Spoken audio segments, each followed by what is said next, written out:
Hello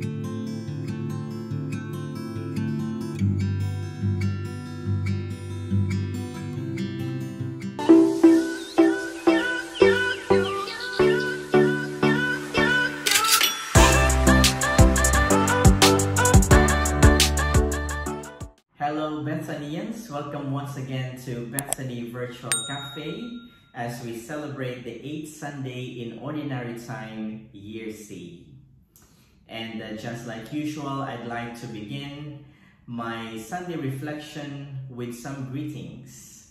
I'd like to greet my nephew, Shanshan or Shanril, and also my niece, Zavi, as they have celebrated their birthdays. And before we end the month of February, I'd like to extend my greetings to you guys. So happy birthday. May you continue to enjoy your youthfulness, and may you continue to enjoy the love of your parents as well as the love of God.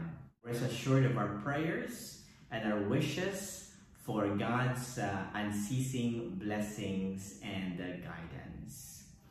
Now, there is an ongoing tension right now between Ukraine and also Russia. In fact, a war has started between these two countries. Pope Francis has called the church to celebrate March 2, which is Ash Wednesday, to dedicate that day as a day of fasting for peace.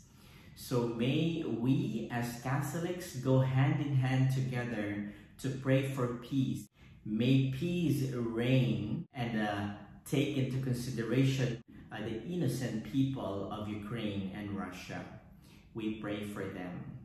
In this day and age, there is no justification for war.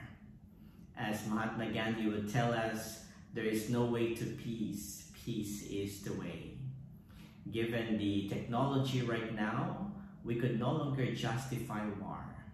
And so we have to constantly work together as one community, as one nation, building up peace, fostering peace in our country. Our readings speak about not judging other people. If last Sunday we learned about forgiveness, this Sunday, Jesus calls his disciples not to be judgmental or not to be a judge, because the only worthy judge is, of course, the divine being who is all perfect, and that is God. So don't judge and you will not be judged. Let me begin my reflection this Sunday with a very moving story. A moving story entitled One-Eyed Mother. My mom only had one eye. I hated her. She was such an embarrassment. She cooked for students and teachers to support the family. There was this one day during elementary school where my mom came to say hello to me. I was so embarrassed. How could she do this to me? I ignored her, threw her a hateful look, and ran out. The next day at school, one of my classmates said, "Ew, your mom only has one eye." I wanted to bury myself. I also wanted my mom to just disappear. I confronted her that day and said, "If you're only gonna make me a laughingstock, why don't you just die?" Hurtful words, don't you think? My mom did not respond. I didn't even stop to think for a second about what I had said because I was full of anger. I was oblivious to her feelings. I wanted out of that house and have nothing to do with her. So I studied real hard, got a chance to go abroad to study. Then I got married. I bought a house of my own. I had kids of my own. I was happy with my life, my kids, and the comforts. Then one day, my mother came to visit me. She hadn't seen me in years, and she didn't even meet her grandchildren. When she stood by the door, My children laughed at her, and I yelled at her for coming over uninvited. I screamed at her, "How dare you come to my house and scare my children? Get out of here, now!" And to this my mother quietly answered, "Oh, I'm so sorry. I may have gotten the wrong address." And she disappeared out of sight. This is such an unfortunate story and disheartening, to say the least.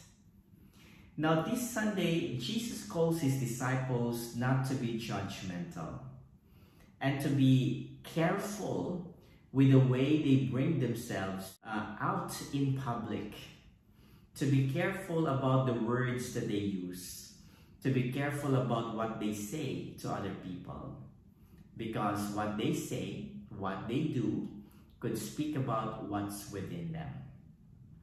Now let us try to explore the readings and move on deeply with our Sunday reflection. Well, the first reading is taken from the book of Sirach. And in the first reading, we learn that what comes out of our mouth reveals our heart. There is in fact a scriptural passage which says, "Out of the abundance of the heart, the mouth speaks." And so if our hearts, our will, the source of our doing, the source of our loving, is filled with anger, is filled with hate, then it will also come out of our mouth. What we say to people, how hurtful those words that we say to people, because we are filled with anger inside of us. We are filled with hate inside of us.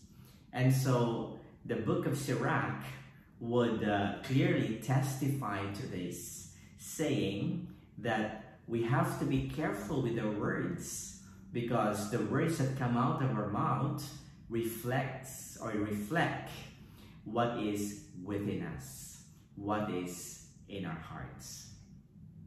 So let us ask ourselves this question: what are those words that come out of our mouths? Are those words of care? Are those words of reassurances? Are they words of gratitude? Are they words of support and love for our brothers and sisters? If it is hateful words, then we could have a hateful heart.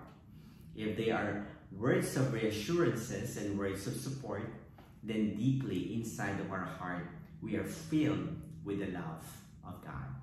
We are filled with God's tremendous love and guidance, that we cannot but speak about God's love. We cannot but speak about the tremendous amounts of love that God gives to all of us. So Sirach was right. What comes out of our mouth reveals our hearts. Out of the abundance of our heart, the mouth speaks. Second, in our second reading, it says, "Be devoted to the work of the Lord." So St. Paul advises the Corinthian Christians to be firm, to be steadfast, always fully devoted to the work of the Lord, knowing that in the Lord your labor is not in vain. So instead of wasting time on useless and sinful conversation, which brings punishment instead of the victory of resurrection and eternal reward. So the second reading speaks about Paul inviting his people, inviting the Corinthian Christians during the time to devote their time and effort to things that are worthwhile, to things that are helpful, to things that benefit most especially the community. Because in doing so, we uplift our hearts.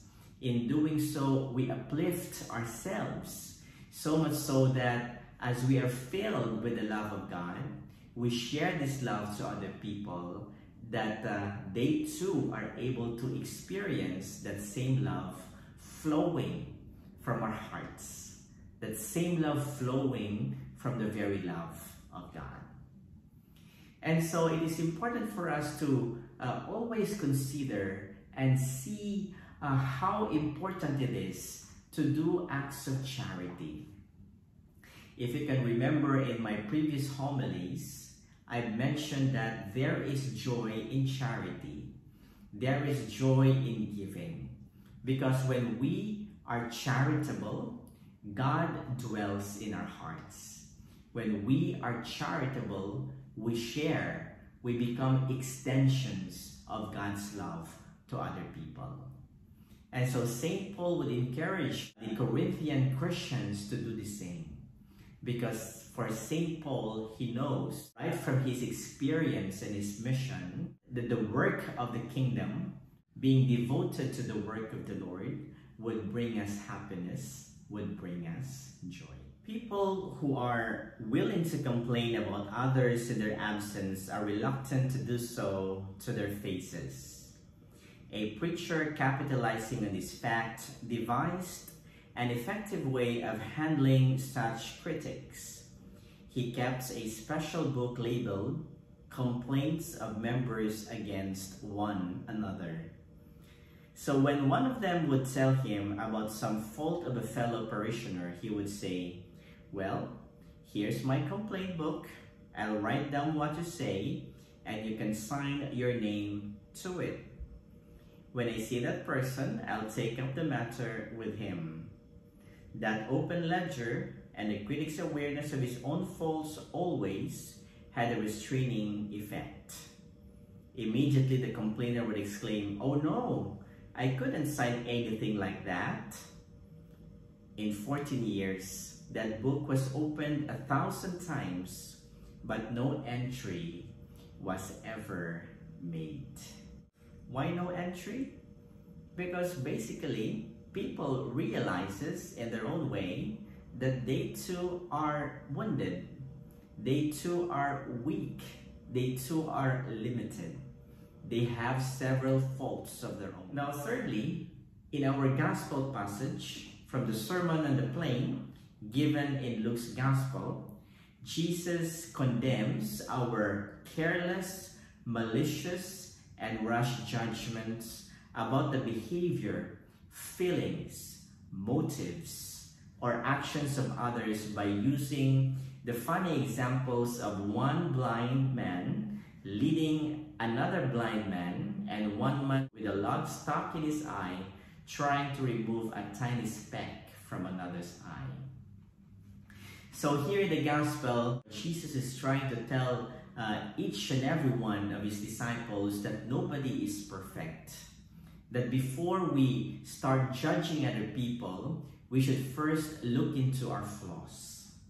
And when we look into our flaws, for sure and surely, we would not dare judge other people. So Jesus tells his disciples to not be judgmental.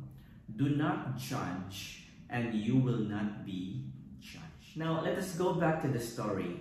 How did the story end? So one day, a letter regarding a school reunion came to my house. So I lied to my wife that I was going to a business trip. After the reunion, I went to the old shack just out of curiosity. My neighbor said that she died. I did not shed a single tear. They handed me a letter that she had wanted me to have. And the letter goes this way. My dearest son, I think of you all the time. I'm sorry that I came to your house and scared your children. I was so glad when I heard you were coming for the reunion, but I may not be able to even get out of bed to see you.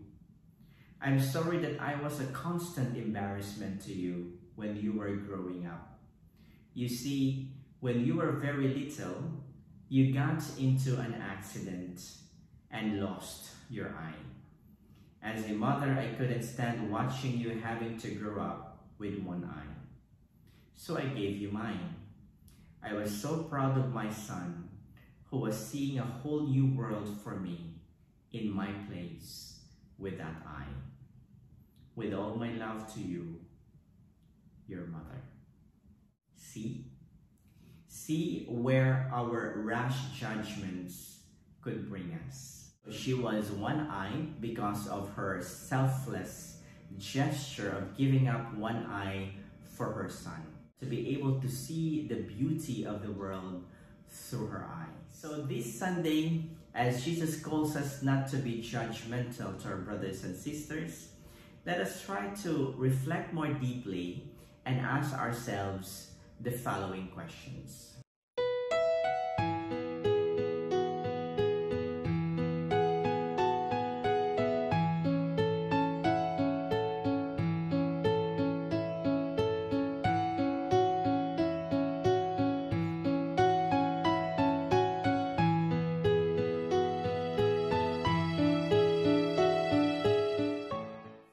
Symbol this Sunday, it would be the judge hammer or the gavel.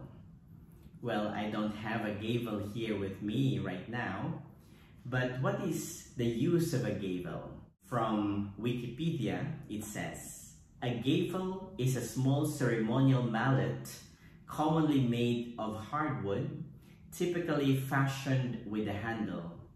It can be used to call for attention or to punctuate rulings and proclamations, and is a symbol of the authority and right to act officially in the capacity of a presiding officer.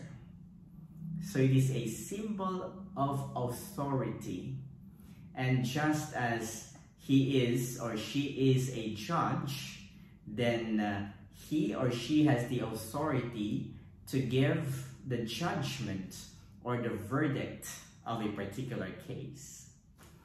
Well, who is the most worthy of all judges? Of course, the most worthy of all judges is no other than our ultimate judge, who is God. We as Catholics believe that at the end of this life, we will be judged by God accordingly. We will be judged according to our charity. We will be judged according to how much we loved our brothers and sisters. And so this Sunday, let us remember the gavel. As we look into a gavel, each time we see them in movies or maybe in television, remind yourself of the ultimate judge, not just the judge in that particular movie who is human, but the judge who is divine and is worthy, all perfect, of giving us true judgment. We are judged by the Lord according to our charity and love, but we are also judged by the Lord according to his love as well as his mercy. So, Bethanians, always remember, don't judge and you will not be judged. God bless us all. Till next time.